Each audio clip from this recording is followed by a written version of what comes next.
Ante todo quiero transmitirles una pequeña queja que hemos recibido en la puerta esta, donde está la monjita y donde está la secretaria esta que está en la ventanilla. Parece ser que el otro día, el día de la conferencia de Enrique de Vicente, hubo un grupo que se quedó, no sé si con Enrique de Vicente o sin Enrique de Vicente, hasta las 10 de la noche. Nos ha llamado la atención porque eso no puede ser. Entonces, yo no sé si es que ese grupo se quedó charlando aquí, que no es el lugar para charlar a esas horas aquí, o bien es que le conozco también a Enrique de Vicente y a lo mejor Enrique de Vicente les enrolló con una persiana, como dice Pieri, y los mantuvo aquí hasta las 10 de la noche. En cualquier caso, por favor, cuando nosotros muchas veces cortamos el coloquio, es porque tenemos la orden de ellas de que a las 9 entran en el refectorio y que a las 9:15 así tiene que quedar todo esto ya vacío. Entonces, bueno, daros deciros eso, que es que nos han llamado nuestra atención y como no sé los detalles, porque a esas horas nosotros no estábamos, pues no sé lo que pasó el día pasado. Bueno, os presento a Clara Tauces, que tampoco necesito presentarla porque, bueno, todos la conocéis por muchas razones. Clara Tauces es periodista, es escritora y redactora jefe de la revista Más Allá. Y ahora es miembro del equipo de Milenio 3. De radio, ¿no? Sí. De Milenio 3, que envidia me das. Claro. No. Sí, pero yo creo recordar cuando nos conocimos nosotros en vivo, tú y yo. Que ella pertenecía a un grupo que había estupendo en la Comunidad de Madrid, ¿te acuerdas? Ella pertenecía a un grupo de investigación de fenómenos paranormales de la Comunidad de Madrid. Os estoy hablando pues del año 90-91. Ahí conocimos a Clara y luego hemos tenido la gran satisfacción de verla subir como la espuma, como periodista, como escritora y como conferenciante y como todo, y como persona. No nos olvidemos. Recordaros que ella es muy prolífica en escribir libros y entonces os lo digo porque si os gusta cómo habla, de lo que habla y cómo es, os van a encantar seguro sus libros, porque a mí me han encantado. Tiene el Diccionario de Interpretación de los Sueños, tiene 50 sueños esenciales, tiene uno sobre grafología precioso, tiene una novela gótica, que fue premio Minotauro del 2007. Buenísima, por cierto. Bueno, ¿ves? Es que os lo digo porque no creáis que yo, porque es amiga nuestra, yo la he hecho flores. No, es que los libros son muy, muy bonitos. Luego tienes otro que se llama El Otro. Y luego tiene una guía del Madrid Mágico, que es preciosa. Preciosa, la guía del Madrid Mágico es preciosa también. Así que como veis, toda la trayectoria de Clara pues es estupenda y vamos a ver hoy una vez más los sueños, que es una preocupación que tenemos todos y que espero que Clara nos pueda clarificar esta tarde noche. Y gracias por estar aquí a todos.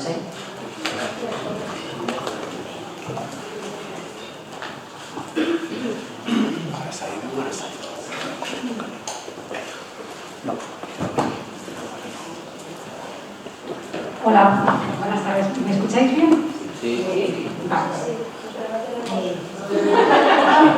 De este lado habéis tenido mucha suerte con el ordenador. Pero bueno, vamos a ir hablando un poco sobre la temática que nos ocupa esta tarde. Me gustaría dar las gracias a Kiko Puerta, que es una maravilla venir aquí. Yo siempre que vengo pues me siento muy arropada y muy querida por ellos. Y bueno, solo exagerar un poco las cosas que dice, pero porque yo sé que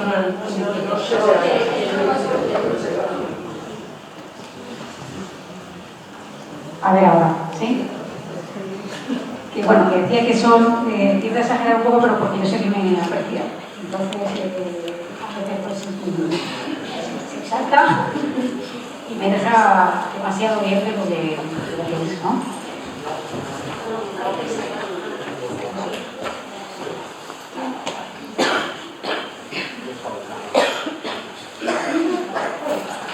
Bueno, ¿mejor ahora?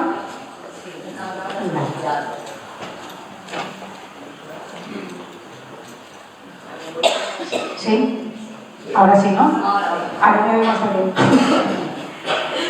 Bueno, pues el tema que nos ocupa esta tarde, el enigma de los sueños, se puede abordar desde muchísimas maneras, ¿no? Se puede hablar desde los sueños precognitorios o premonitorios, se puede hablar de por qué necesitamos soñar, porque es una necesidad, no solamente el dormir, que eso sabemos que es absolutamente necesario, sino que lo que es soñar.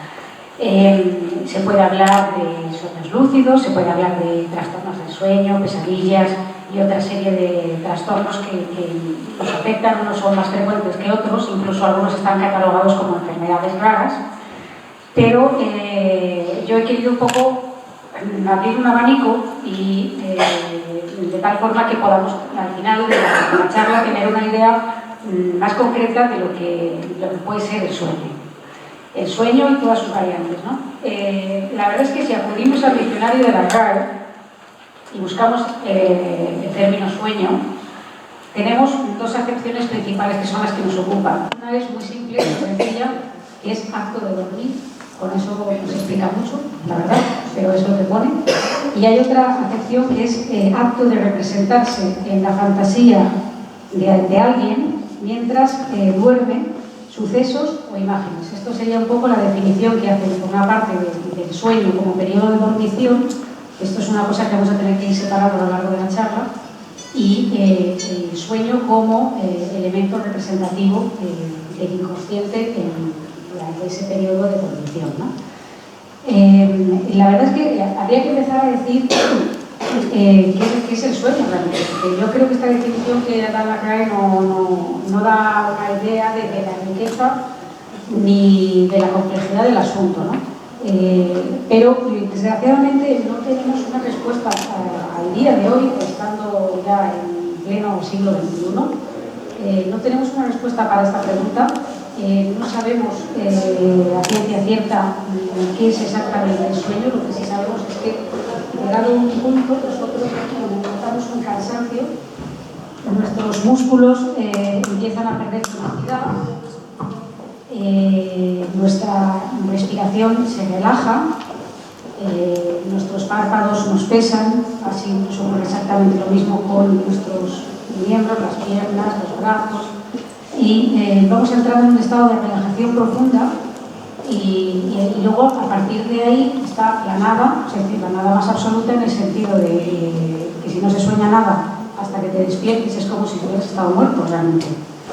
Y si sueñas, pues entras en otra especie de vida, una vida secreta que tenemos ahí, ¿no?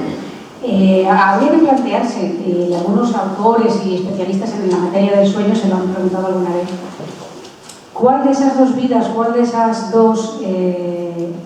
dos escenarios, el de la vigilia o el del sueño, es más real? Si realmente ambos son parte de la misma persona o si es una especie de disociación del yo que busca otros caminos. Y lo cierto es que soñar, o sea, lo que es esta actividad la mantenemos todos a diario. Habrá gente que, y lo sé que probablemente aquí en la sala habrá gente que diga no, yo es que yo no sueño, yo no me acuerdo nunca de los sueños. Sí, no nos acordamos de los sueños a veces, pero soñamos todos y además varias veces a lo largo de la noche. Tengamos en cuenta que este ciclo es un ciclo que se repite a lo largo de la vida, hasta vamos a tener una estadística en ese sentido como de 1/3 de la vida durmiendo.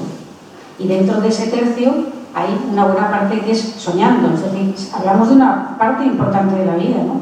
Que a la que, sin embargo, no se le presta demasiada atención.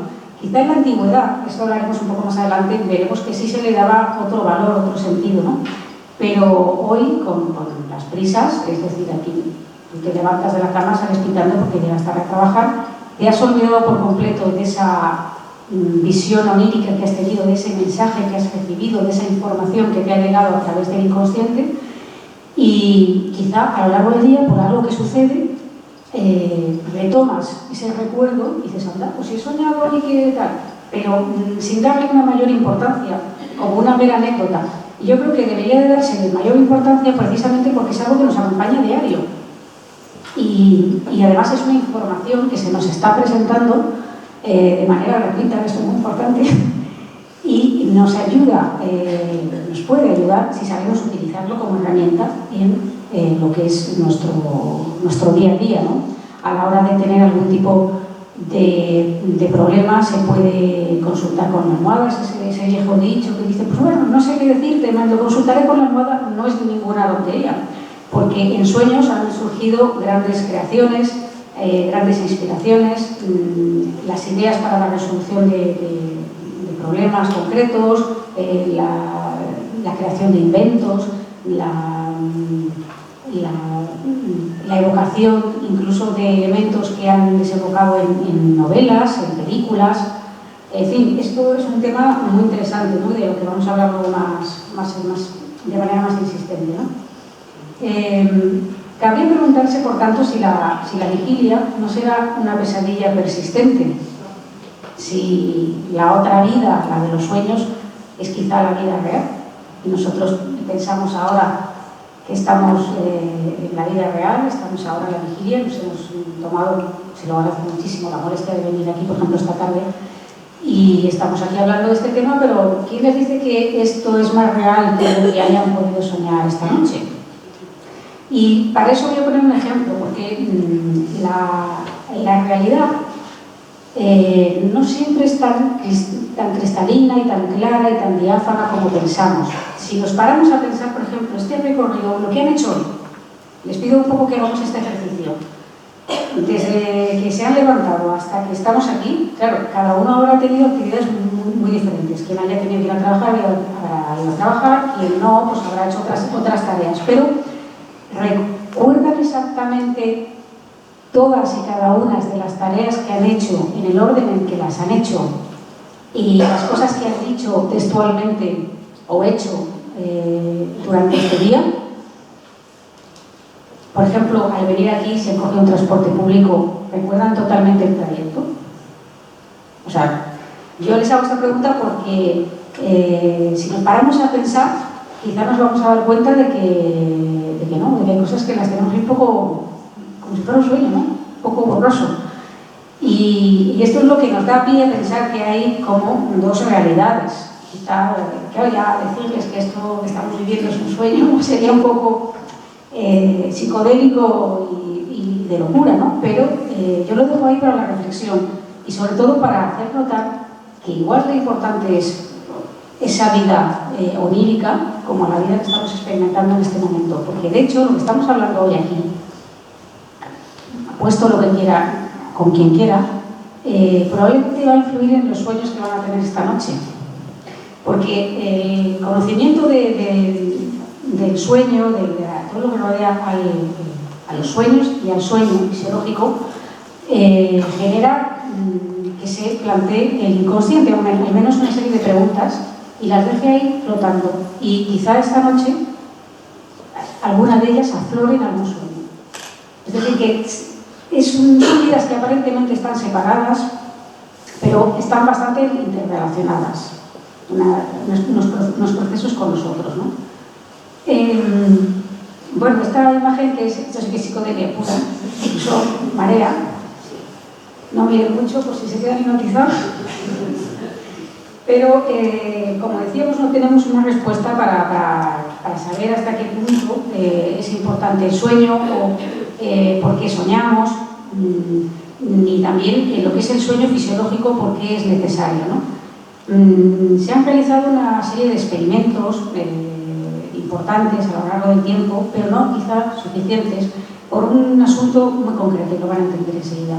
El sueño no se puede experimentar en este terreno demasiado con el ser humano, porque se ha llegado a saber, bueno, que hay personas que si tú les privas de sueño terminan muriendo. De hecho, en la antigua China se utilizaba como tortura, es decir, hubo un hombre que mató a su mujer y lo condenaron a morir por falta de sueño. Entonces este hombre, pues había varios guardias que se turnaban, cada 8 horas venía un guardia diferente y en el momento en que veían que se lo quedaban dormido lo despertaban. Y no sé si al cabo del 18º día o así, este hombre pidió por Dios que le ejecutaran de cualquier otra manera, le daba igual, que le guillotinaran, que le aplicaran la horca, cualquier técnica de acabar con su vida le habría venido mejor que la de la privación de sueño, ¿no? Entonces, como sabemos esto, que es una frontera ética que es difícil traspasar, pues los experimentos que hay no son, claro, del todo satisfactorios ni nos aclaran todas las preguntas que nos surgen, ¿no?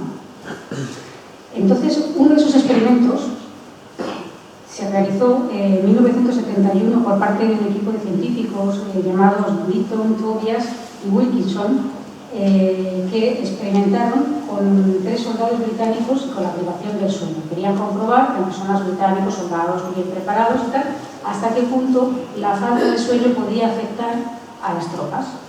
Y bueno, pues hay que decir que 30 horas, cuando llevaban 30 horas sin dormir, aún podían realizar algunas tareas, pero si se les presionaba o se les decía, oye, esto está mal hecho o tal, se les instaba a que lo que estaban haciendo no estaba bien, se desmoronaban, ¿no? No eran capaces de rebatir o de hacerlo bien, simplemente hacían como si fueran un poco de manera automática. ¿Qué ocurrió? Que cuando llegaron a las 90 horas sin dormir, empezaron a sufrir. Sí, cuando llegaron a las 90 horas sin dormir, empezaron a tener alucinaciones de carácter frecuente. Se sentían agredidos por objetos y plantas. Las alucinaciones que tenían eran parecidas a las que se producen tras ingerir el ácido lisérgico que es el LSD. ¿Qué pasa? Que se tuvo que interrumpir el experimento, ¿no? Y experimentos de este estilo se han hecho algunos, pero como decimos, ha llegado a un punto en el que la barrera ética ha impedido que el experimento continuara, simplemente. Aquí tenemos unos gráficos que nos hablan de las fases del sueño. Yo no voy a intentar explicar esto con mucho rollo, ¿no? Porque, bueno, simplemente para que las conozcamos y sepamos exactamente cómo se produce, ¿no? Tengamos en cuenta que hasta el año 53, o hace casi anteayer, se creía que los sueños eran sucesos pasajeros, es decir, que era algo que, bueno, que sucedía a algunas personas, pero que no era algo que estuviera cuantificado ni se pudiera decir que todos teníamos este fenómeno, ¿no? Esto ocurrió en el año 53, se produce un punto de inflexión en un departamento de psicología de la Universidad de Chicago durante la observación de manera casual para otra cosa del sueño de los bebés. Como digo, fue un descubrimiento casual en el que se apreció que los bebés de repente empezaban, cuando tenían los ojos cerrados, a mover el ojo, la órbita del ojo, por debajo del párpado.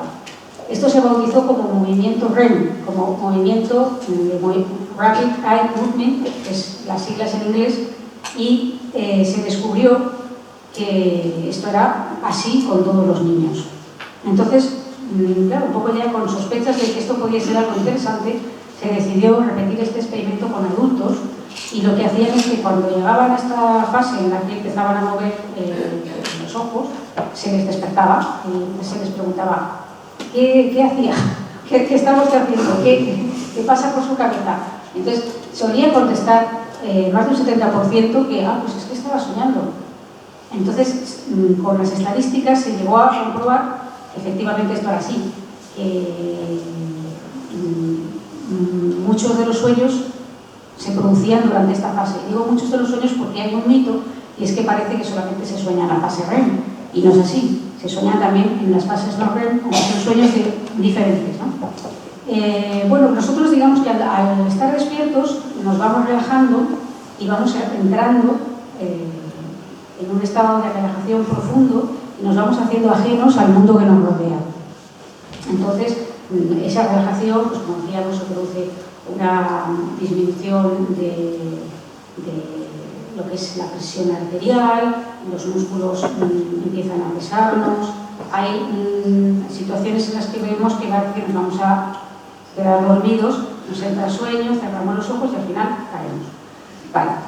Ahí entramos en un sueño ligero que nos vamos haciendo ajenos al mundo, como digo, y que puede provocar, por ejemplo, lo que se llama en ese periodo las alucinaciones hipnagógicas. Las alucinaciones hipnagógicas son las responsables de muchos de los casos de las personas que dicen haber sentido presencias de carácter paranormal, ya sean fantasmas, monstruos de todo tipo, incluso visitantes de dormitorios. Es decir, en ese estado es un estado en el que la persona cree que está despierta y puede sentir cosas, o eso piensa, que son reales, pero no lo son. Esa persona está ya dormida y está interactuando la consciencia, la inconsciencia, el inconsciente y el subconsciente están ahí rozando y puede provocar este tipo de alucinaciones.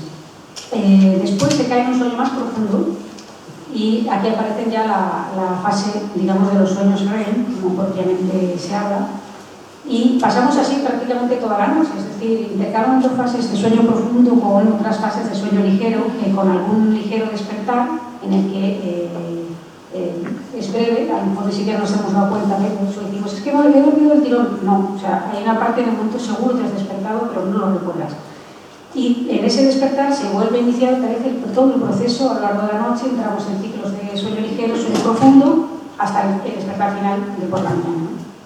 También en el despertar de la mañana, o digo de la mañana porque solemos dormir de noche, pero en el despertar final de un ciclo de sueño largo, vamos a decir así, también se puede producir otro tipo de alucinaciones que se llaman alucinaciones hipnopómpicas. Son parecidas a lo que he comentado antes de las hipnogógicas, y las hipnopómpicas lo que hacen es que nos pueden hacer creer que no nos podemos mover. Ahí puede surgir la parálisis del sueño, se llama así. Es cuando de repente nosotros nos quedamos, que creemos estar despiertos, pero que nuestro cuerpo no obedece, como si el cuerpo estuviera dormido. Y entonces, claro, intentamos dar una orden de encender una luz, pero el cuerpo no responde. Entonces, al no responder, es una situación bastante angustiosa cuando no se maneja o no se ha vivido más de una vez. Y entonces la persona pues entra en un poco de incluso de taquicardia hasta que consigue relajarse, y entonces es cuando sus músculos empiezan a obedecer y ya despierta del todo. Es decir, pero la persona afirma, no, es que yo estaba despierto, porque cree que estaba despierto y venía alguien, yo vi una figura, tal. Pues ese tipo de casos, muchos de ellos, no digo todos, pero muchos de ellos tienen su explicación precisamente en estos dos periodos que explicaba, ¿no? En el que se producen las alucinaciones hipnagógicas y el de las alucinaciones hipnopómpicas. Y esas alucinaciones, ¿por qué? No se oye, no se te entiende.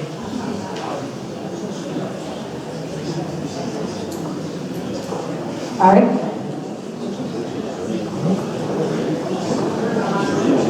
Una mano, pasa un poco.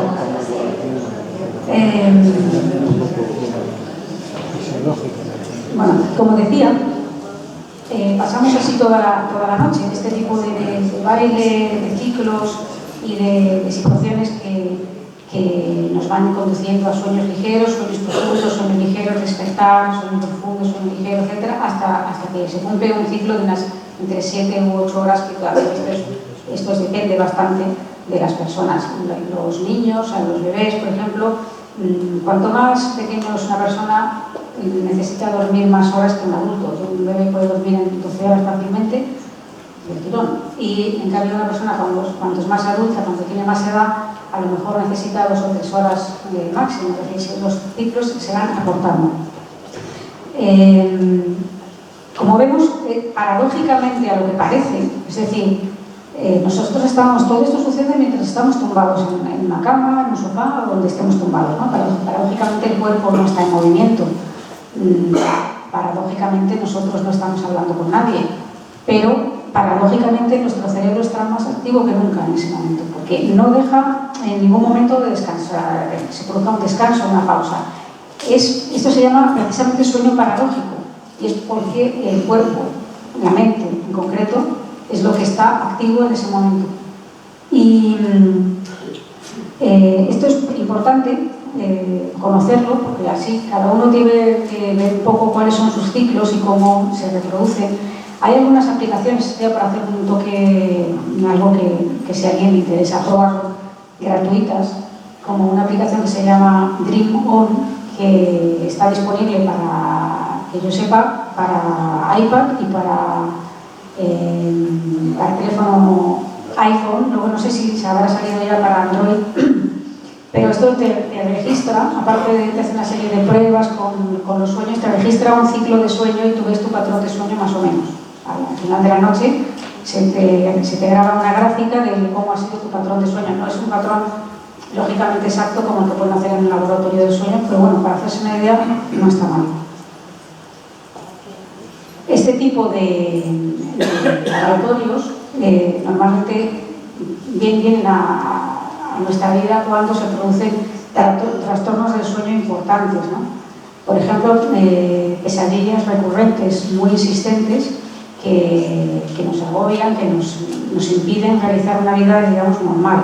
Entonces se utilizan este tipo de elementos, los laboratorios del sueño, donde se realizan estudios perfectamente controlables para saber cómo es nuestro patrón de sueño y cómo podemos ayudar a cambiarlo, a mejorarlo en el caso de que esté alterado, ¿no?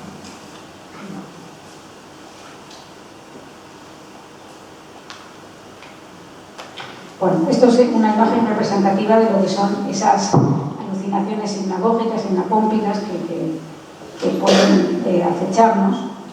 Y llegamos a esta bella imagen del dios Hipnos, el dios del sueño, el dios griego del sueño, porque, como decía, esta falta de atención al mundo onírico que nos rodea es nueva, vamos a decirlo así, porque antiguamente sí que se les prestaba atención a los sueños y eran una parte muy importante de la vida.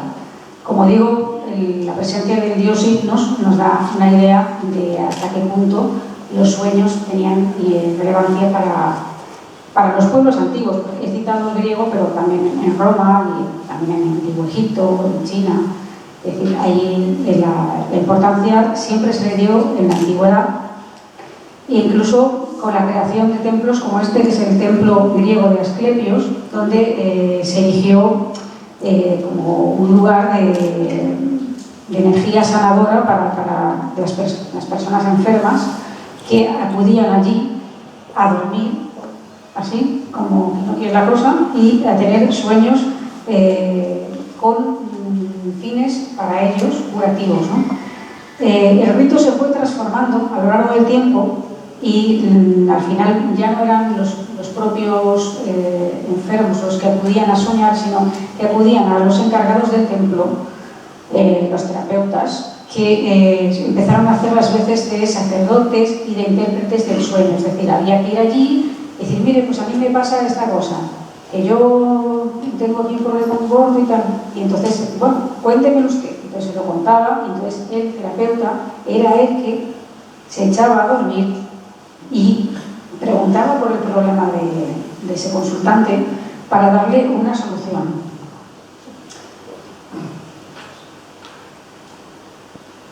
Aquí vemos otra representación de cómo se suponía que eran los dioses, para ellos eran las deidades superiores a ellos, las que transmitían esa información en los sueños, las que podían aportar datos importantes en su vida que les sirvieran para mejorar especialmente como decíamos, la salud, ¿no? A lo largo del tiempo se ha creído que los sueños tenían un componente divino, ¿no? Que era un regalo de los dioses, que nos facilitaban información codificada que el resto de los mortales no podían tener, no podían acceso a ella ni tener información sobre ella, y que algunos privilegiados, que incluso se citan casos en la Biblia, ¿no?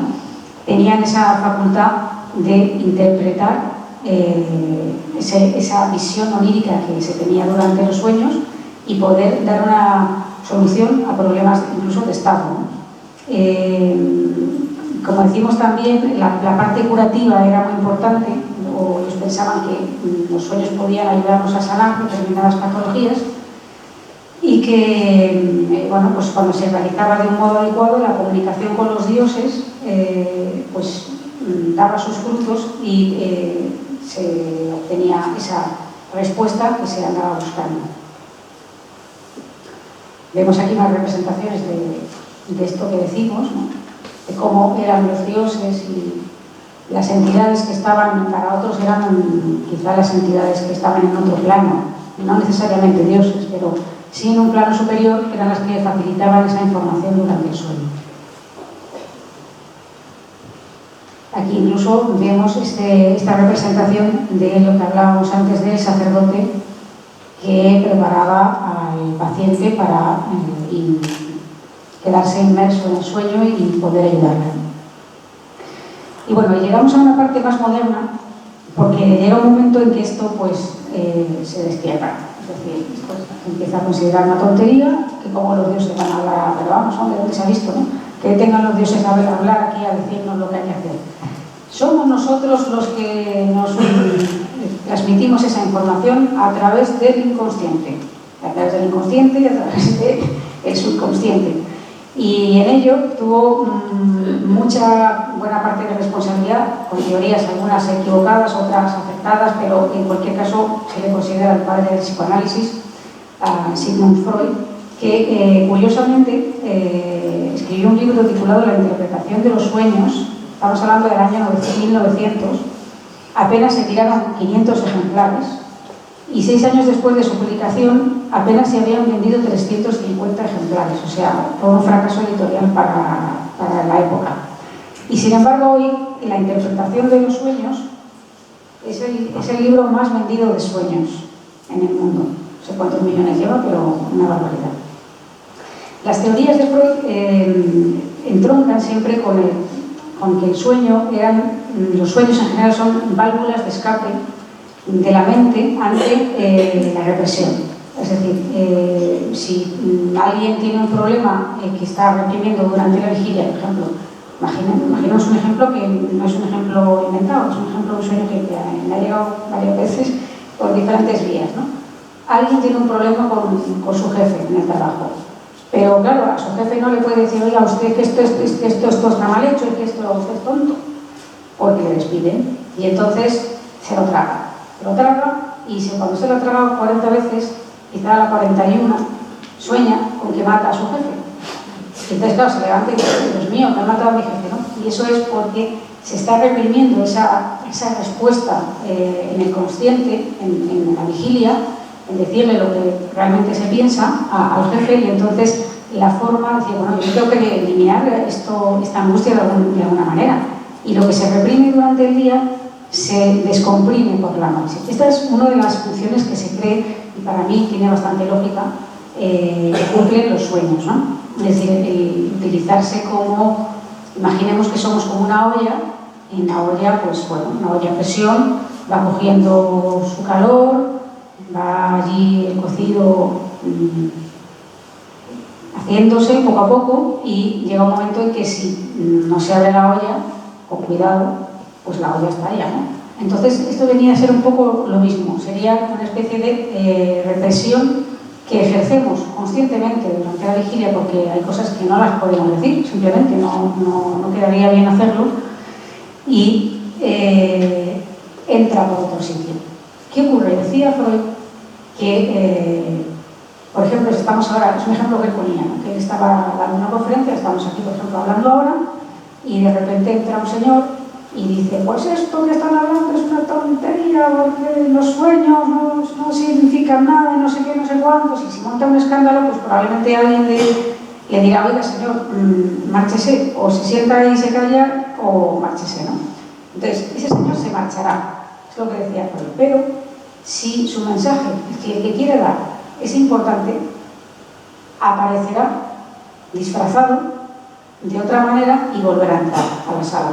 Y eso es lo que precisamente Freud decía de los sueños. Es decir, cuando tú tienes un problema que no quieres ni reconocértelo a ti mismo, porque ese problema te causa malestar, te causa dolor, te causa insatisfacción, no le ves una solución en la vigilia y por tanto prefieres no pensar ni siquiera en ello, o a lo mejor es que ni siquiera eres consciente, sucede que en los sueños el inconsciente, que es muchísimo más sabio que el consciente, por lo que yo voy viendo, toma absolutamente nota de todo lo que nos pasa a lo largo del día, hasta de las pequeñas cosas. Entonces lo que hace es que durante el sueño te lanza un mensaje, que puede ser un mensaje explícito como el que he dicho antes, ¿no? Por ejemplo, el del jefe, o te puede dar un mensaje en forma de símbolo.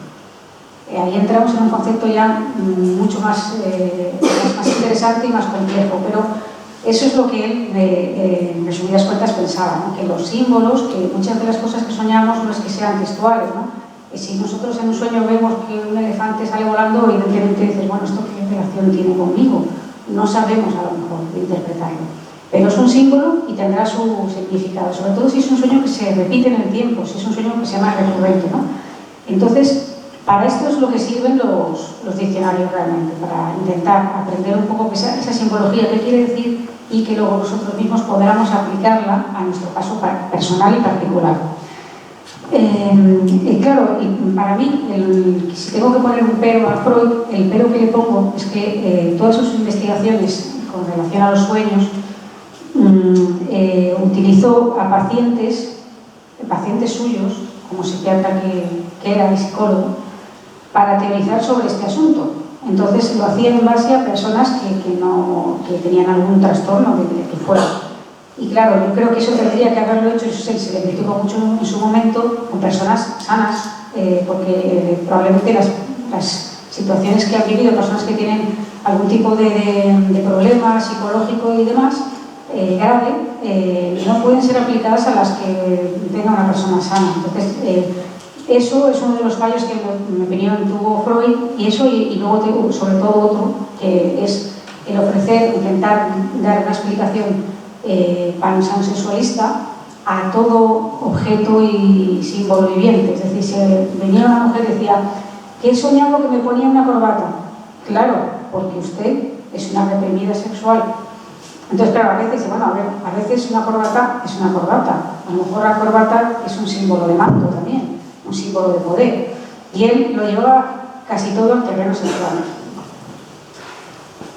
¿Qué pasa? Que surge otro personaje que además fue un alumno aventajado de Freud, que es Jung, y que, bueno, pues cuando Freud empieza con sus teorías, un grupo de alumnos y de simpatizantes de su causa, que eran muy pocas en aquel tiempo, tuvo muy poco predicamento, empiezan a reunirse con él en una serie de tertulias en su casa y empiezan a elaborar sus teorías, sus argumentos, lo que ellos piensan sobre todo lo que dice Freud, etc. Y quizá su alumno más aventajado es Jung.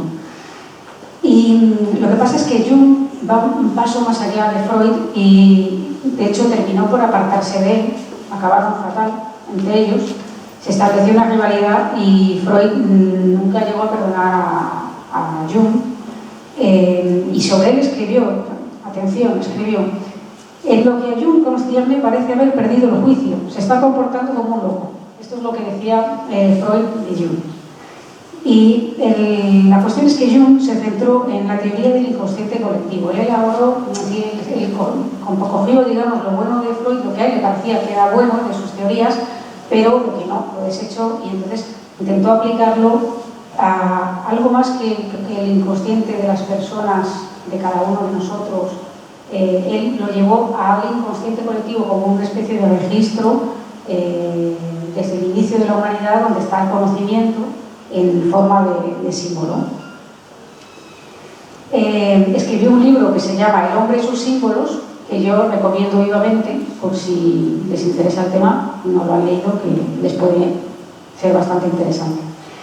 Y él nos hablaba de que existen tres clases de símbolos. Los universales, que serían aquellos...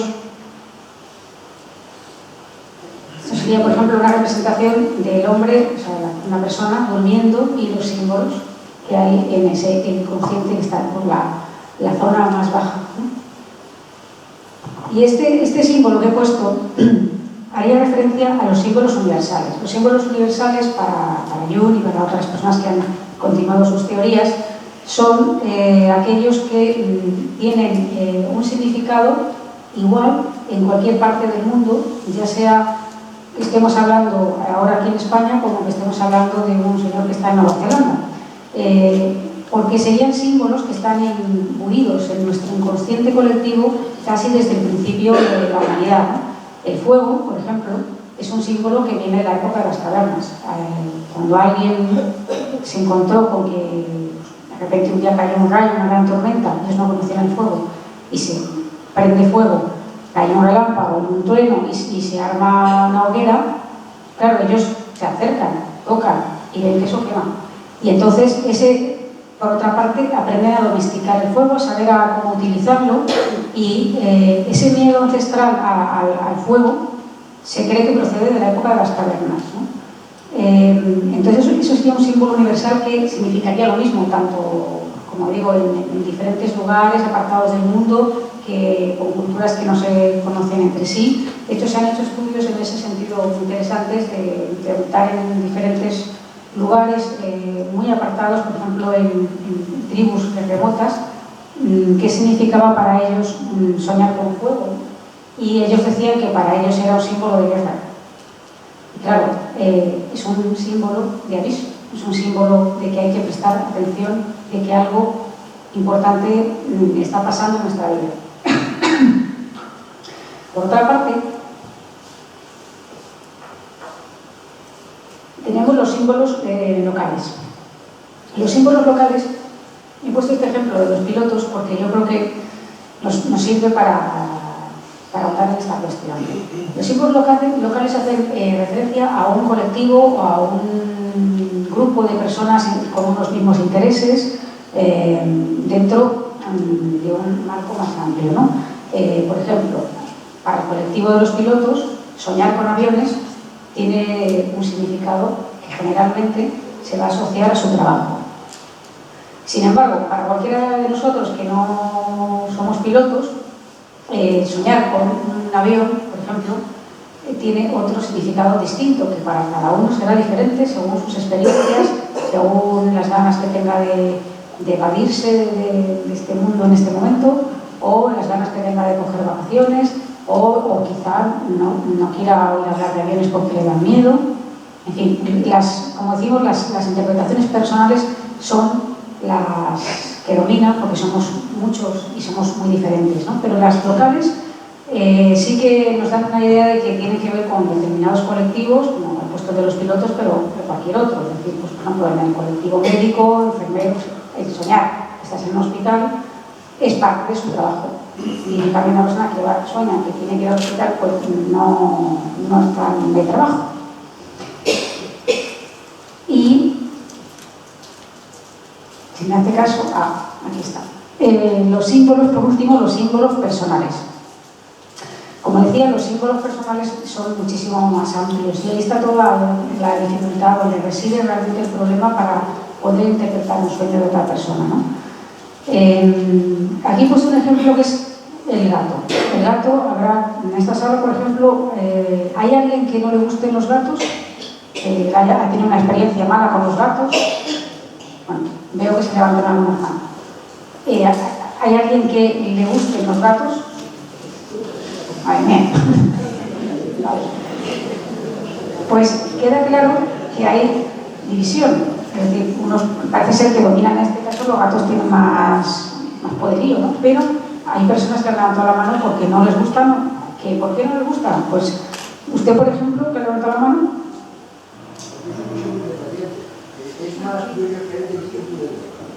Bueno, ¿alguien le ha atacado, de los que habéis levantado la mano en el no, le ha atacado un gato o tuvo una experiencia mala con un gato? ¿O es solamente porque no se fían de los gatos? Sí. ¿Sí? ¿Y no te gustan por eso? Porque el caballero también. Vale. Bueno, pues esto nos viene muy bien para poner el ejemplo de los símbolos personales. Es decir, el mismo símbolo es el gato, o sea, el gato es el símbolo, pero según el soñador, según sea su experiencia vital, según hayan sido sus vivencias, según haya tenido encuentros o no con este animal, soñar con un gato para estas personas que han tenido una experiencia negativa tiene una connotación absolutamente diferente que para alguien que le gustan los gatos y que a lo mejor tiene 10 gatos en casa, que también hay. Entonces, este ejemplo nos podemos hecho con gatos, pero lo podríamos haber hecho con perros, o podríamos haber hecho con serpientes, lo podríamos haber hecho con cualquier otro animal, objeto o situación. Y esto es lo que, donde radica la complejidad de interpretar el mundo onírico, ¿no? Porque nadie mejor que uno mismo puede saber qué significa ese animal o ese objeto o esa representación que aparece en el sueño que él, porque él sabe lo que ha ocurrido. La cosa es aprender a descubrir cuáles son nuestros símbolos, o sea, qué significa cuando tenemos un sueño, preguntarnos realmente, bueno, si he soñado con una cocina, ¿vale? Pero, ¿qué significa la cocina para mí? ¿Qué está simbolizando? ¿Cuál es el mensaje que me está mandando a mí? Normalmente suele ser un cúmulo de los tres tipos de sueños, de los sueños de símbolos universales, los sueños locales y los sueños personales. O sea, es muy raro encontrar un simbolismo puro, siempre se entremezcla, porque nosotros nos relacionamos también con otras personas y porque también vivimos en una colectividad, ¿no?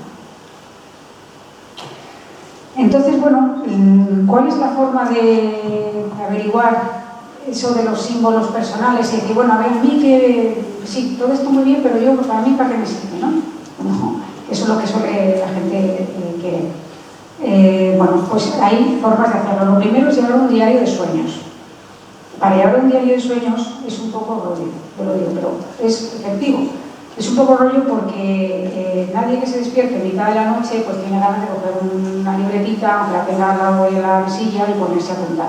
Yo sugiero un método un poco más moderno que la grabadora, que es simplemente si te despiertas con un sueño en la cabeza, si tienes una grabadora pequeña al lado, pues escribes, adictas, ¿no? Soñé con un coche rojo y brevemente das una descripción del sueño y al día siguiente sí te acordarás porque lo tienes grabado. Claro, aquí entramos en un problema y es el olvido de los sueños. Es decir, aquellas personas que no tienen memoria de los sueños o que sueñan con muy poca frecuencia y no recuerdan, no pueden llevar un diario. Lo que hay que hacer primero es unas técnicas para recordarlos. Hay técnicas y se puede conseguir.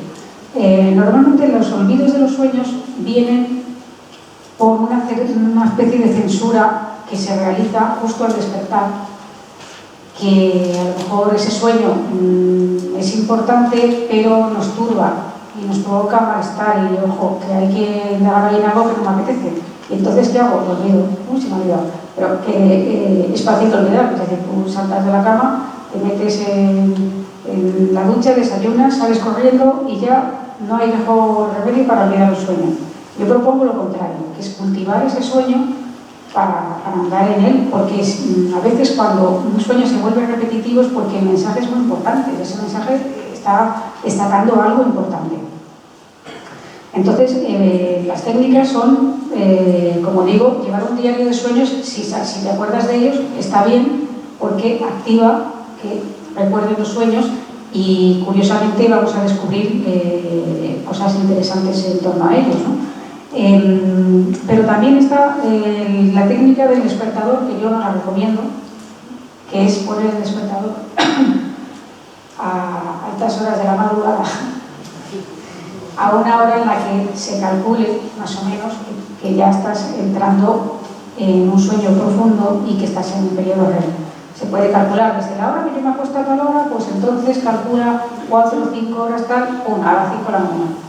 Entonces, claro, eso te rompe el sueño y yo no lo recomiendo, porque lo que se trata, digamos, es de pillar un periodo REM, que es donde más sueños se producen, y entonces que te despierten el despertador en mitad del periodo REM y ya, pues me estaba soñando esto, pues esa es la forma de recordarlo. Pero yo, como digo, puede dar un efecto secundario, y es que se rompa el sueño, ¿no? Y si esto se produce con mucha frecuencia, pues al final tendremos problemas para dormir bien. Y luego hay una técnica que es la técnica de la llave, una técnica que decían los antiguos monjes tibetanos que era muy útil, pero veamos en qué consiste. Y es que cuando nos vayamos a dormir, ellos cogían una llave, nosotros pues cogemos otro objeto, porque su llave era una llave, me temo, no nada parecida a las nuestras, no era de fácil manejo, una llave de esas grandes de hierro, y la colocaba en la mano. Y entonces la dejaba ahí. Y cuando el sueño empezaba a vencer, claro, los músculos también se relajan y hacen que la mano caiga, la mano se abre y la llave cae. Y con el ruido de la llave es cuando nos despertamos. Esa es la técnica que ellos empleaban, pero yo pienso que es un poco aparatosa. Yo optaría por la de la grabadora y otra, por supuesto, el diario, que tenga noticia de esos sueños nos puede fomentar más y los poco que tenga los puede ir apuntando. Y sobre todo la técnica de los pensamientos. El pensamiento es más poderoso de lo que creemos, sobre todo a la hora de influir en nuestros sueños. Fijaros, por ejemplo, cuando tenéis una conversación con una persona, X conversación, X cosa, y esa noche soñáis con algo relacionado con esa conversación, y es porque nos ha influido, ¿no? De alguna manera, lo que nos ha dicho esa persona nos ha influido. Se ha podido cambiar el argumento, pero venía siendo un poco relacionado con esa conversación que se ha mantenido. Pues esto ocurre, igual es tener un diálogo interno con nosotros mismos y decirnos, repetirnos, incluso escribirlo, también ayuda. Esta noche tendré sueños, bueno, pues añadir bonitos, y los recordaré, ¿no? Esta noche tendré sueños y los recordaré al despertar. Eso varias veces, decirlo mentalmente, mientras nos vamos relajando y preparando para el sueño, o bien escribiéndolo, un poco antes de irse a dormir, como si fuera un ejercicio, un ejercicio que hay que hacer todos los días. Y pasadas varias semanas, lo normal es que se empiece a tener esa parte más activa y más abierta a traernos lo que estamos pidiendo, que a fin de cuentas es tener acceso a ese banco de memoria que es nuestro inconsciente, ¿no? Aquí vemos precisamente cómo funciona el consciente, el subconsciente y el inconsciente. Este ejemplo, que es el ejemplo que probablemente muchos hemos estudiado en el colegio, es un iceberg. En un iceberg vemos que hay varias partes que están sumergidas, ¿no? Está la parte del consciente, es decir, la punta del iceberg es lo que se ve, que parece que es muy grande, pero en realidad es mucho más pequeño que lo que está debajo. Y luego hay una parte que es el subconsciente, que está dentro del agua, pero que también puede aflorar, o sea, toca con el consciente, puede participar tanto del inconsciente como del consciente. Es ahí donde se lanzan muchas veces los mensajes procedentes del inconsciente, que es la parte que está sumergida del todo, ¿no? Y esto sería un poco la explicación de dónde surgen los sueños, o por lo menos lo que creemos hoy, ¿no? Porque como digo, en la antigüedad las cosas se veían de otro modo muy distinto. Sin embargo, no tenemos una noción clara de realmente para qué nos sirve esa información. Porque a veces decimos, bueno, pues es que he soñado que me iba a comprar el pan y volví a casa y ya me he despertado. Y dices, pues, ¿esto me ayuda en algo?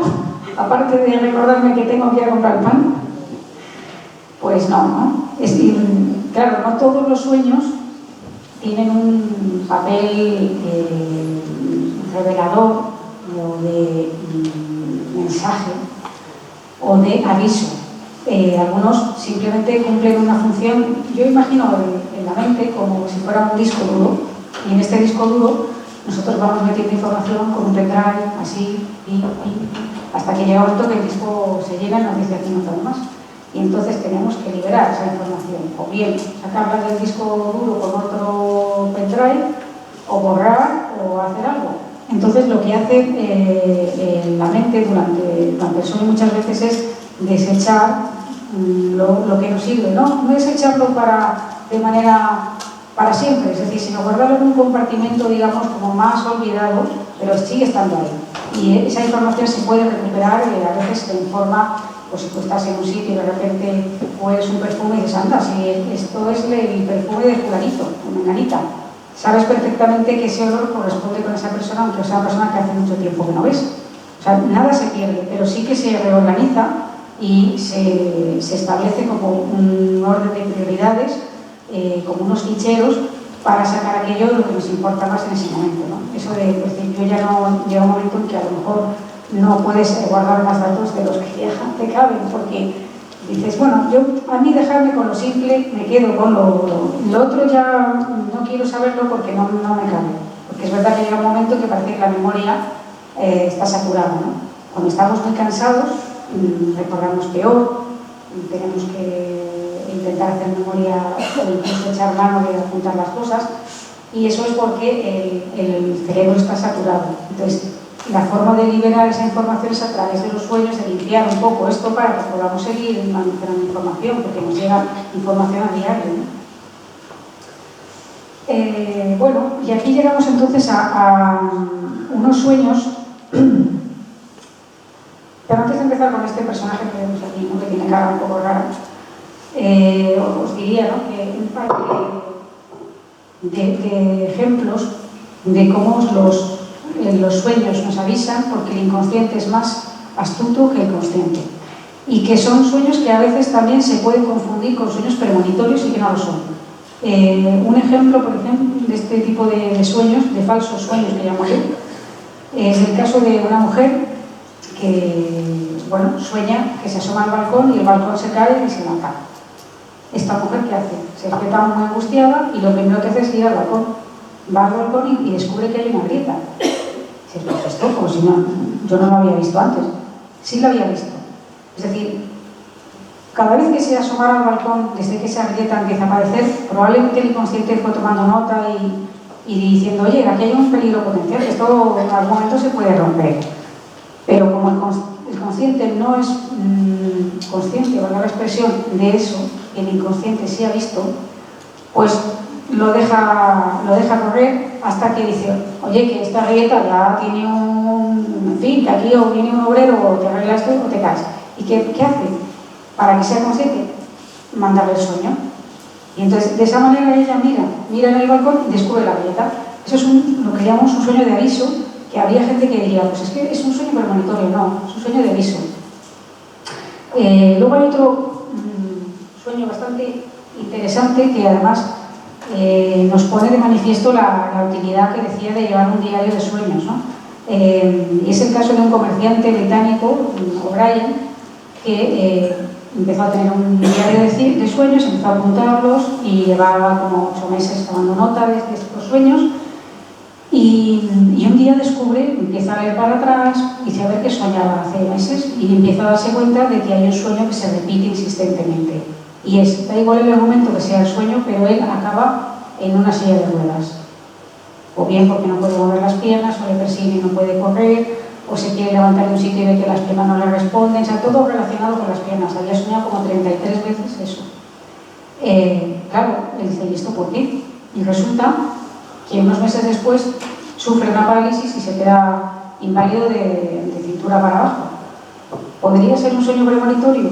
No lo creo. Yo creo que es un sueño que está avisando, además en repetidas ocasiones, de que se estaba gestando una enfermedad y que eso podría degenerar en parálisis, que a lo mejor no le hubiera valido para nada el hecho de saberlo, porque a lo mejor no tenía una solución médica, pero la información estaba ahí, estaba siendo transmitida. Entonces, como vemos, los sueños nos pueden avisar de cosas. A veces no nos daremos cuenta y otras veces sí. Pero luego hay otros casos en los que estos avisos realmente resultan perturbadores.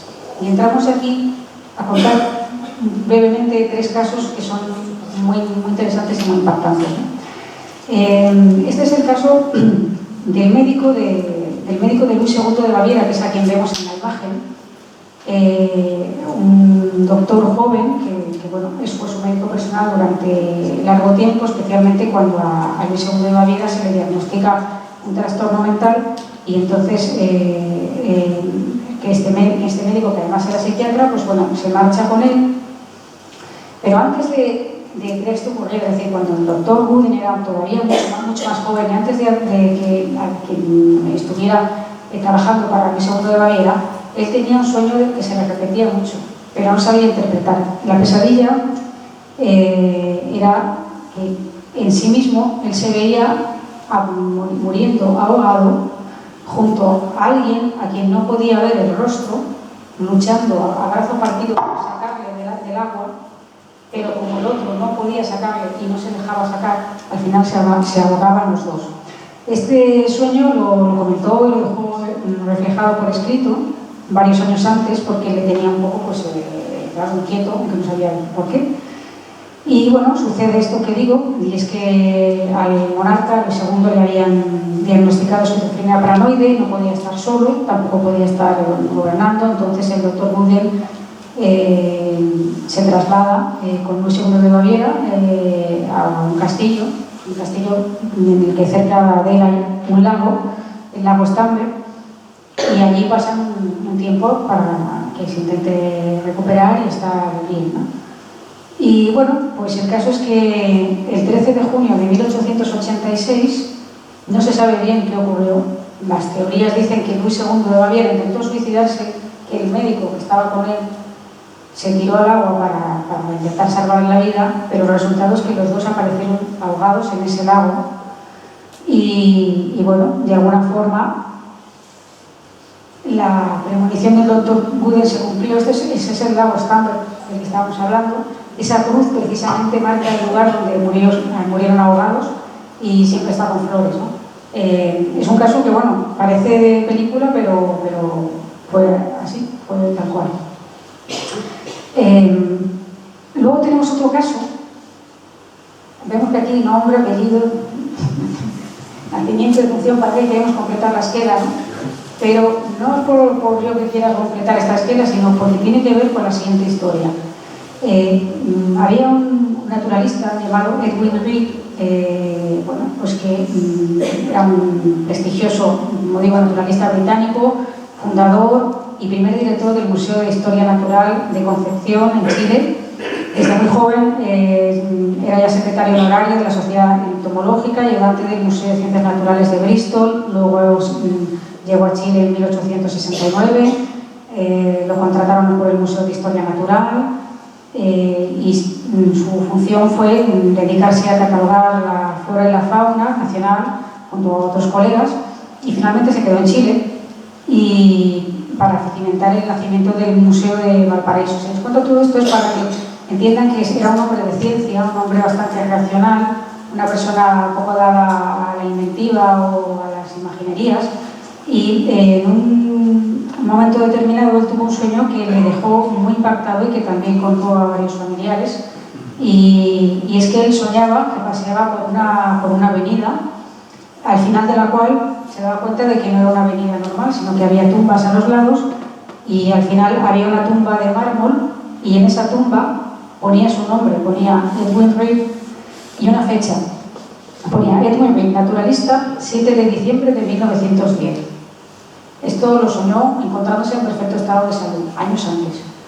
Y claro, se quedó tan impactado que, aparte de contarlo, pues lo dejó en memoria escrita del asunto, porque incluso tenía esa fecha. ¿Casualidad o no? Esto ya ustedes me dirán qué les parece. Lo cierto es que Edwin Reed murió el 7 de diciembre de 1910, en la fecha que él mismo le soñó.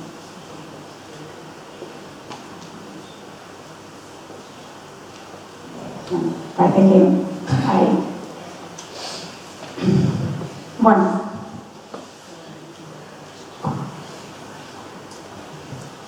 Este hombre que vemos aquí se llama Horacio a Caballo. Perdónenme que lo mire un poco los títulos que tiene, porque yo de boxeo entiendo poco. Pero fue campeón de peso mosca en la década de 1960 y bueno, es un héroe nacional por elevar el boxeo a categorías ya con medallas y victoria, ¿no? La curiosa historia de A Caballo tiene relación con algo que le ocurrió precisamente estando en Tokio durante su carrera profesional. En el año 1965, como digo, él se encontraba en Tokio y debía tomar un avión de pasajeros para trasladarse hasta Buenos Aires, ¿no? Para seguir allí, digamos, su preparación. Él viajaba con todo su equipo, con su manager, con sus preparadores físicos, masajistas, etc. Y la noche antes de tomar este vuelo, que además iba a hacer escala en San Francisco, tuvo un sueño tan impactante que directamente al despertar le ordenaba a su manager que cancelara los pasajes para él y para todo el equipo técnico para 2 días después. Decía, pero bueno, ¿por qué? Dice, no, es que he soñado que el avión que tenemos que tomar mañana explota en el aire durante el despegue. Claro, él estaba tan convencido de que lo que había soñado era un aviso que decidió hacerle caso. Podía no haberle hecho caso.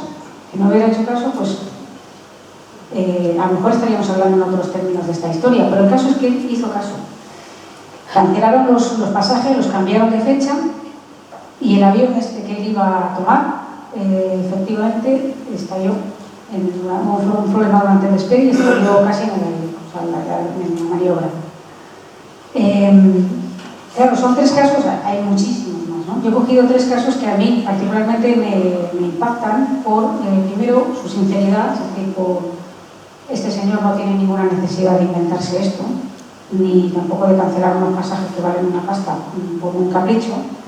Edward Ritten, naturalista, un hombre de ciencia, no tiene por qué tampoco inventarse algo así, y sobre todo que coincida que al final fuera esa fecha, ¿no? Ni en el caso del doctor Guden de Mónaco, que tenía ese sueño muchos años antes de entrar al servicio de Luis II de Baviera, tampoco tiene ninguna necesidad de inventarse nada de esto. Entonces, bueno, ya para ir terminando, porque me imagino que para que el coloquio queráis hacer alguna pregunta, pues solamente quería decir que bueno, que conociendo esta información que ahora conocen, muchas de ellas probablemente ya sabían, otra a lo mejor pues no, creo que mi mensaje final para este tema es animarles a que cultiven los sueños. Los sueños, bueno, los podemos tener todas las noches, pero si no les prestamos atención es como tener una herramienta que no está afilada, ¿no? Si nos dedicamos a cultivar los sueños, aprender a distinguirlos, haciendo clasificaciones en nuestro diario, podríamos aprovecharnos de la información que nos facilitan. La información que nos facilitan siempre va a ser por nuestro propio bien, porque es nuestro inconsciente, es parte de nosotros quien nos maneja, nos dice esa información. Entonces, depende de nosotros utilizarla o no. Yo creo que como herramienta es fantástica, que al principio puede costar un poco, pero que una vez que se le va cogiendo el tranquillo, cada vez se ve más claro qué es esto de los sueños y por qué tenemos los sueños que tenemos. Y con esto concluyo, por si quieren hacer alguna pregunta. Muchas gracias.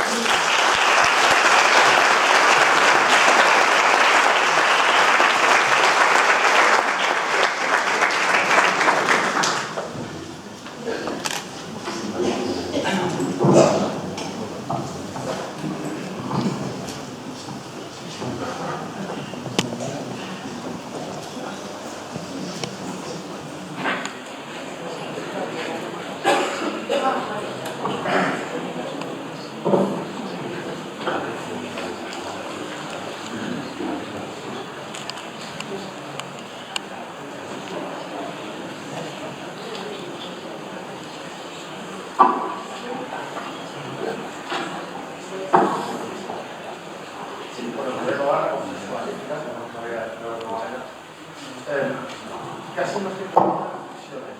Por un lado, hemos estado diciendo que no sería muy claro, pues no habría por qué decir que es más real, si el sueño o la vigilia. Bueno, pero sí parece que la vigilia influye en el sueño, con lo cual sí parece que hay, si supiéramos que es un proceso de la realidad, que no está claro, me parece como que un plano ontológico quizás sí tenga más repercusión que otro.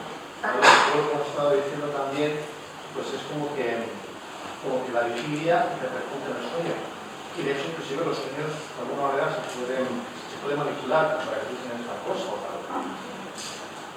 Sin embargo, por otra parte, cuando has hablado de las limitaciones sinagógicas y monogógicas, yo siempre he planteado, tanto con ese aspecto como con, por ejemplo, las drogas iniciáticas y demás, hasta qué punto esos estados de conciencia son efectivamente estados de conciencia que no definen la realidad, o por el contrario, son estados de conciencia por medio de los cuales se tiene acceso a esa realidad. O sea, eso siempre me ha causado un problema. Y ya para acabar, solamente el tema social, que creo que soy un premonitorio, si no si va a estudiar. Hombre, yo ahí siempre también me cabe la duda del aspecto cuantitativo, ¿no? Es decir, por cada sueño que conocemos de esos, hay instituciones de sueño que no se cumplen en absoluto.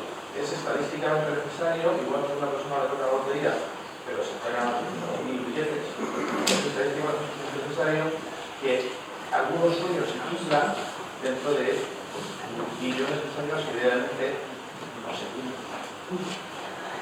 Bueno, pues brevemente de las tres cosas que has comentado, tú has dicho que no, que sí, que efectivamente la vigilia influye en los sueños. Pues es que los sueños también influyen en la vigilia. Por ejemplo, hay inventos como la máquina de coser de Niels Bohr, que es un invento, bueno, quizá ahora no se desuso, pero en ese momento fue muy importante, y su inventor tenía un problema, y es que tenía la máquina más considerada, pero no sabía cómo colocar la aguja, tenía un problema para colocar la aguja. Y esa obsesión le llevó a soñar, evidentemente, con eso. O sea, la vigilia influyó en el sueño, pero el sueño que tuvo le influyó en la vigilia posteriormente, porque el sueño que tuvo es que se veía perseguido por unos salvajes en África que iban con taparrabos y llevaban unas lanzas, y las lanzas resulta que tenían todas un ojal, y al despertar dijo, hombre, claro, la aguja, si le hace enojar, se puede meter el hilo, una cosa tan absurda para pasar el hilo por ahí, y meterlo aquí en esta pieza, tal. En fin, esto fue lo que ocurrió. Es decir, que yo creo que se interrelacionan de las dos maneras. Tanto la vigilia influye en el sueño como el sueño en la vigilia. Pero influye apelando a la realidad, quiero decir. ¿O no? No como otra realidad, sino que a fin de cuentas está hablando de un problema de esta realidad. Está hablando de esta realidad porque estamos en esta realidad, pero cuando tú estás en la otra realidad, vamos a decirlo así, te influye lo que has tenido en esta. ¿Me explico lo que quiero decir? Que para mí son, evidentemente no pretendo decir que seamos personas diferentes, ni nada. Somos una persona y nos, como una especie de gemelo, vamos a decirlo así, pero un gemelo rebelde y un gemelo más encorsetado. El encorsetado es el de la vigilia y el rebelde es el de la noche. El rebelde es el que dice las verdades, el que se manifiesta de manera más libre, de manera más clara. Entonces, lo que a lo mejor no se atreve a hacer el de la vigilia, el rebelde lo hace. Y a veces lo que hace el rebelde puede ayudar al de la vigilia y viceversa. O sea, yo lo veo como una misma persona con dos tipos de vivencias, que unas, sobre todo por el tema de la libertad, unas es más libre que otras. En cuanto a las alucinaciones, que no recuerdo muy bien exactamente cómo era lo que me decías. Sí, no, lo que quería decir es hasta qué punto efectivamente podemos decir a esa persona, claro, piensa en alucinaciones con otros estados alterados. Hasta qué punto decimos, no, está alucinando y cuando entramos en ser no real, bueno, al contrario, lo que pasa es que precisamente es por medio de su alucinación que está teniendo acceso a otros formas de realidad que si no lo tendría, como por ejemplo cuando nos llaman de como pillote, es decir, hasta qué punto, no la alucinación, pero como pillote, pues en el punto es que la cosa como pillote se da con los mismos de realidad y si no, no podría. Claro, hombre, yo sí, sin hacer apología de ninguna clase de las drogas, sí que es verdad que las drogas enteógenas, es decir, aquellas que son utilizadas con fines sacramentales, con fines de comunicar y acceder a otra realidad, a tener contacto con una divinidad que nos pueda guiar o que nos pueda dar información, sí hay suficientes experimentos que demuestran que esos estados de alucinación, que podrían ser tomados pues, con mucha ligereza, no lo son tanto en ese momento en el que proporcionan información desconocida a priori por el consciente. Es decir, hay un experimento muy famoso que, por citar un caso español y conocido, que es el de Jiménez del Oso y Juan José Benítez, en donde hicieron un experimento, uno estando en España y otro estando en América con un grupo de indígenas, y se realizó el experimento de la soga del muerto, que es una potente droga, muchísimo más veces, no sé cuántas más veces potente que el LSD, y previamente tenían un acuerdo de que uno de ellos iba a dejar un sobre en una habitación y el otro, si podía viajar en ese viaje que iba a emprender y era capaz de contar lo que había dentro, ellos querían comprobar hasta qué punto eso era un factor que se pudiera precisamente comprobar. Y el resultado, por lo que yo tengo entendido, fue bastante exitoso.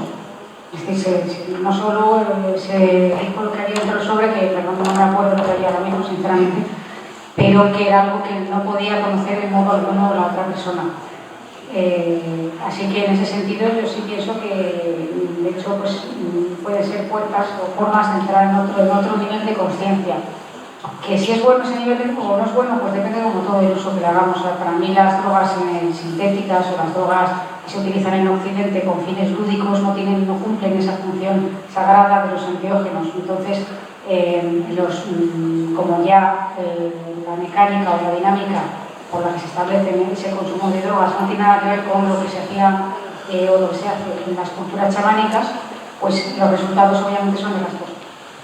Y en cuanto a los sueños cumplidos, ¿no? Que decías que solamente que no había un registro o que no... No, el punto es meramente estadístico, meramente cuantitativo. Sí. Claro, o sea, solamente queda constancia de aquellos que se cumplen. Claro. Pero no, es que hay Sí. millones de sueños diarios de los que no queda ningún registro, con lo cual a 100.000 sueños que se cumplan todos, porque a 5 millones es estadísticamente necesario. No solamente no es porque es necesario. Hay de hecho un registro de sueños premonitorios donde la gente puede enviar sus premoniciones o ese tipo de cosas que se intenta precisamente que se hagan. El problema es que de este tipo de investigaciones son, por una parte, que hay gente que le da vergüenza contar eso, pues, si lo toman como loco o en fin. Luego hay otras personas que no les prestan especial atención y no lo anotan y entonces, bueno, cuando ha sucedido de repente lo recuerdan. Y claro, todo lo pasado parece muy fácil, ¿no? Hombre, yo lo que creo es que las personas que sostienen no somos todos. Es decir, hay personas que a lo largo de la vida, incluso por sagas familiares, tienen este tipo de vivencias muy repetidas. A lo mejor una persona puede tener 4 y 5 sueños premonitorios a lo largo de su vida y una persona que no tiene nada que ver con esa familia ni con esa persona jamás tener ningún sueño premonitorio. Yo más que la estadística, que estaría bien, que sería estudiar esas personas en concreto qué pasa. ¿Por qué esas personas tienen acceso a esa información que a priori no deberían conocer y otras personas, por mucho que sueñen, no lo van a tener jamás? Esto es un gran misterio. Los sueños premonitorios se pueden anticipar mucho tiempo, años antes, o hay un plazo. No, para estas cosas no tenemos como un protocolo establecido. Los sueños son totalmente anárquicos. La única manera de saber si un sueño es premonitorio es que se cuenta. Claro, todo depende, es decir, pues si una madre sueña, por ejemplo, ¿no? que un hijo suyo muere en un accidente, por poner un ejemplo, lo más fácil, lo más probable y lo más normal es que no muera, que sea una preocupación latente de esa madre hacia el hijo porque tenga miedo de que le ocurra algo. Claro, si sueña eso y pasa, todo depende de cómo pase, es decir, porque puede ser una casualidad, por supuesto, no está, vamos, una cosa no quita la otra, pero también, si los detalles que le ofrece el sueño son tan concretos que cuando sucede la muerte se identifican plenamente con lo que ha soñado, pues ya podríamos hablar de un premonitorio, pero no podemos dar un plazo para eso. Es decir, si una madre se queda soñando 10 años que su hijo se muere porque tiene miedo a que le pase algo y no pasa, claro, algún día se morirá. No, es que era Claro, a propósito del naturalista sí. que a lo mejor eso le pasa, no sé qué edad tendría cuando lo soñó, a lo mejor tenía 40 y se murió con 70. Sí, eso le Está pasó 30 años preocupado, Le ¿o pasó, no, le pasó años antes, pero no estuvo preocupado él. O ya lo descartas por... Como buen científico lo contó, lo anotó, o sea, como una curiosidad, pero vamos, ¿cómo podía imaginar? ¿Quién podría imaginarse a alguien sueña con una lápida que pone tu nombre y una fecha concreta, a lo mejor quedan 10 años o 15, que realmente eso pueda suceder, ¿no? Él no vivió angustiado en ese sentido, pero sí, bueno, casos como estos pueden ser largos en el tiempo. Me gustaría saber sobre lo que tú piensas de la relación de los estados, por ejemplo, de coma inducidos o farmacológicos, o incluso comas por cualquier tipo de cualquier cosa que pueda ser médicamente hablando, si tiene alguna relación o si esas personas se ha visto que sueñen o que sueñen en determinados momentos o que se han registrado sueños en esos estados que no tienen que ver nada con el sueño y la vigilia de una persona sana o normal. Entonces, no sé Sí, una pregunta muy interesante porque además estoy trabajando en algo que ya más adelante que tiene que ver con ello. Pero sí que, por ejemplo, se ha observado personas que están en muerte, o sea, no te digo en coma a lo mejor, pero sí en muerte cerebral, no hay a lo mejor actividad eléctrica, ¿no?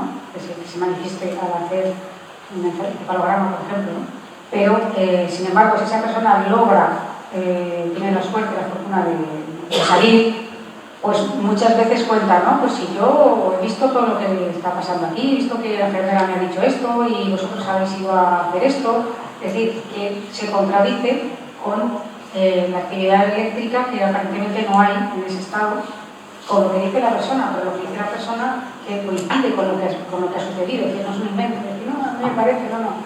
Es que sí, usted le dijo a mi madre cosas de estas muy concretas que son verdad. Entonces hay algo ahí que se nos escapa, que estamos todavía intentando averiguar, estamos en pañales viendo qué ocurre en esos estados. Yo creo que sí, sobre todo en los comas, hablamos de coma y es simplemente cuando te operan la apendicitis, o sea, te hacen un coma farmacológico para realizar operaciones que luego te despiertan y yo ahí sí que sé de los pacientes que sí te cuentan, pues madre mía, durante la operación estaba soñando todo el rato con no sé qué, y eso sí, lo recuerdan mucho, además yo no sé por las medicaciones, que tenga que ver. Desde luego durante la anestesia, durante una operación con anestesia general, tal, se sueña. Sí. Hay gente que piensa que no se sueña. Y sí, pues venga, ya estoy hablando por experiencia propia porque yo las 2 veces que me han pegado con anestesia general he soñado y ahora he soñado lo mismo.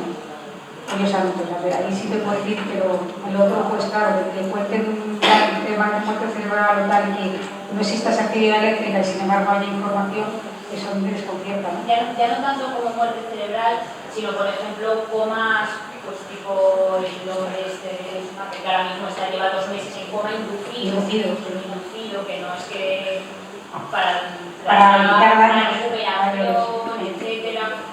Ya no muerte cerebral en sí, porque bueno, eso ya muerte cerebral yo creo que ya es un tema muy aparte, pero eso me pregunto si en el cuerpo, pues una persona que está durmiendo, entre comillas, 2 meses, ¿cuál es su...?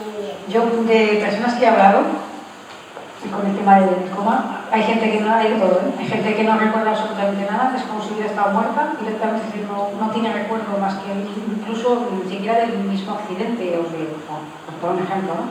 Que hubiera sido un accidente, ni siquiera del accidente, sino a lo mejor se ha quedado unos días antes del accidente y no recuerda ni el accidente ni nada de lo que pasa a partir de entonces. Y hay gente que en cambio sí que tiene recuerdos, sueños y evidencias de tipo espiritual. Eso sí también lo he recogido del testimonio de primera mano. Sí. La última. Sí, pues dime. Buenas noches, Clara. A ver, yo me he quedado hoy fundamentalmente con ese ánimo que nos has trasladado de cultivar nuestros sueños, ¿no? Yo, fundamentalmente por mi caso particular. Yo sueño todos los días, como todos, como han dicho que todos, pero yo recuerdo todos los días 4, 5, 6, muchísimos sueños cuando yo me levanto. Y mi sensación al levantarme es que la noche ha sido mucho más dura a nivel de desgaste físico que el día. De hecho, prefiero despertarme y huyo de acostarme. Entonces, como se ve que al recordar los sueños tengo una facilidad pues, para grabarlos, escribirlos y de ahí poder sacar partido positivo y no como lo veo yo ahora, que es como es una pesadilla dormir, la pregunta es qué especialista o qué persona me podría ayudar a mí a gestionar esta actividad tan fuerte nocturna y además que recuerdo todos los días muchísimos sueños. Hay 3 o 4 que se repiten desde hace muchos años y el resto son sueños muy cortitos, pero muchísimos sueños. Sí. Tanto que atormentan, ya. Ya, pues mira, yo te diría que eres una afortunada. Y yo me veo una desgraciada. Sí, porque eso es un síntoma de salud. De salud me refiero de salud mental. Piensa que cuando estamos en el estado onírico, se habla de ese sueño paradójico porque el cerebro está plenamente activo. Entonces, la desgracia, entre comillas, es no poder acordarse. Gente que durante años no recuerda un sueño, eso también me parece terrible y me parece súper triste también. Entonces, yo que tú lo que haría es llevar un buen diccionario tú mismo confeccionarte un diccionario, es decir, hacerte un diario y clasificarlo, por ejemplo, por temáticas, por fechas. Es decir, pues hoy he soñado, pues si son 5 sueños o 4, los clasificas. Sueños de, no sé, trabajo, de salud, de sexo, de amor, tal, clasificando y llevándolos por fechas. Entonces, cuando pase cierto tiempo, 2 meses o algo más, vuelve atrás y lee esas categorías que has hecho y ve cuáles son los que se te repiten, porque esos que se te repiten son información que a lo mejor son cosas o bien que tienes que resolver aún, cosas, problemas o situaciones que te estresan, o bien es información que te puede ayudar para despertar otra faceta, como por ejemplo la creatividad. También hay que tener, es importante decirlo, yo no sé cuál es tu actividad, si es una actividad muy grande o no, digo durante el día, pero los sueños se tienden a recordar más en los periodos de estrés. En los periodos de estrés es importante, se sueña más, no porque se sueñe más, sino porque te despiertas más en mitad de la noche. Y entonces al despertarte más veces es probable que calcules algún periodo REM y estés justo soñando. Entonces la gente que está con ese tipo de agobio puede también ser un síntoma de estrés. También tiene que ver con medicaciones, yo sí lo he conocido. Sí. Medicaciones, muchas de tipo psiquiátrico, antidepresivos, ansiolíticos, etc. La gente que lleva un tratamiento continuado, que las fases REM y claro, se recuerdan muchísimo, se sueña mucho más y se recuerdan muchísimo más. Se hacen esas fases también, es verdad que se monitorizan, pero eso sí, es un poco, se producen de manera artificial. Te inducen de una manera artificial a tener las fases del sueño cuando la persona, por ejemplo, no puede dormir. No digo que sea el caso tuyo, sino que simplemente hay personas que cuando tienen ese problema, incluso se bueno, pues eso, que espero que, no sé cuál es tu caso de todos ellos, pero vamos, yo quiero pensar que a lo mejor, o bien, si es una cosa constante en tu vida, o es una cosa temporal, pues pueda ser por estrés, o si es constante, es aprovechar esa información. ¿Cómo puedo aprovecharla? Porque hay sueños que sí que se me repiten, pero no los puedo asociar con algo concreto porque son abstractos. O sea, no es algo tan claro como mi muerte, que también la he tenido, pero bueno, eso ha sido puntual, ¿no? Sueños que se me repiten, pues... Tú debes escribir los sueños tal cual, es decir, sin entrar a valorar lo que puede significar. Simplemente hacer una descripción mínima y luego añadir las sensaciones que te producían esos sueños. Y cuando lleves ya unos cuantos, probablemente esos retazos ya no sean tan pequeños, sean más largos y te den un argumento más sólido para poder buscar la causa. Nada.